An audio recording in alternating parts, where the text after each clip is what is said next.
அனைவருக்கும் வணக்கம். நான் பிரபாகர், ஜோதிடர். ஓம் சிவாய நமக. சிவசக்தி திருச்சிற்றம்பலம். இன்று பிறந்த நாள் காணும் அனைவருக்கும் வாழ்த்துக்கள். அதே போல் இன்று திருமண நாள் காணும் அனைவருக்கும் வாழ்த்துக்கள். அனைத்து ஜாதகர்களுக்கும் வாழ்த்துக்கள்.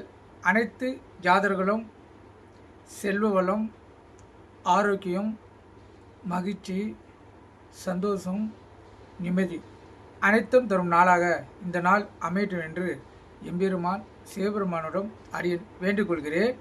அதே போல் காக்கும் கடவுளான காளியம்பாளுடைய ஆசீர்வாதம் அனைவருக்கும் பரிபூர்ணமாக கிடைக்கட்டும்.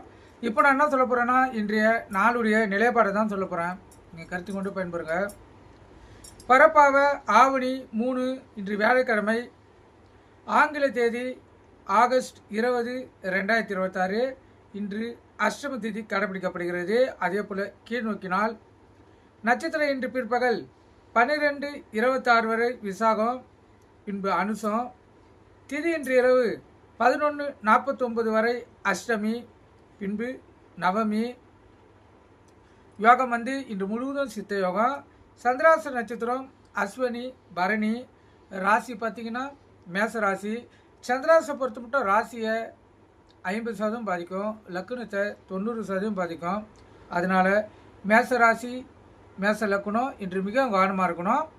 வண்டி வாய்ச்சலுக்குள்ளே மிக கவனமாக செல்லணும். போக்குவரத்து விதிமுறைகளை கடைபிடித்து செல்லணும். எக்காரத்து கொண்டோ வண்டியை இயக்கி கொண்டே மொபைல் ஃபோனில் பேசக்கூடாது. சிந்தனைகள் சிதறி விபத்துகள் ஏற்படுறதுக்கு அதிக வாய்ப்புண்டு. அதனால் எச்சரிக்கையாக இருந்து விழிப்புணோடு இருந்து உங்களை தற்காத்து கொள்ளுங்கள். நல்ல நேரம் காலை 10:45 11:45, மாலை 12:15 1:15. கௌரி நல்ல நேரம் காலையில் இல்லை, மாலை 6:30 7:30. ராகு காலம் மதியம் 1:30 3. யமகண்டம் காலை 6 to 7:30. குளிகை காலை 9 to 10:30. சூலம் தெற்கு. இந்த குளிகை டைமில் எந்த ஒரு பொருளும் வாங்கக்கூடாது, கருத்தில் கொள்ளுங்க. ஏன்னா குளிகன் என்பது மாந்தி, மாந்தி என்பது தான் குளிகன்.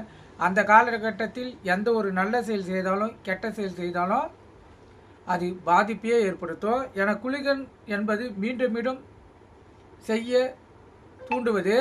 நம்ம ஒரு நல்ல காரியம் செய்தாலும் அது கெட்டதிலே முடியும், கருத்தில் கொள்ளுங்கள். இன்று சூலம் தெற்கு என்பதால் கோயிலுக்கு சென்றால் தெற்கு சைடு பார்த்து தான் இந்த கற்பூர விளக்கை ஏற்றணும். நீங்கள் கருத்து கொண்டு பயன்பெறுங்க.